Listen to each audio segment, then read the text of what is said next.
బొమ్మలాంటి ఆమె పక్కనుంటే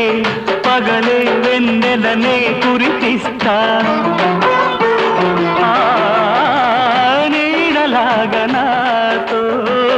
ఏడడుగులు సాగితే ఇలలో స్వర్గం నే సృష్టిస్తా రసరమ్యం ఆ రాగ విలాసం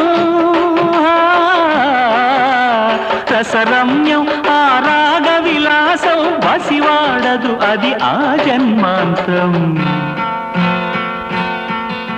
అందమైన నా ఊహల మేడకు ఆవిడమణి దీపం అంది అందని నాశలకు ఆమె ప్రతిరూపం ఆ తలపే నా ధ్యానం ఆ అభినవ దేవత నా ప్రాణం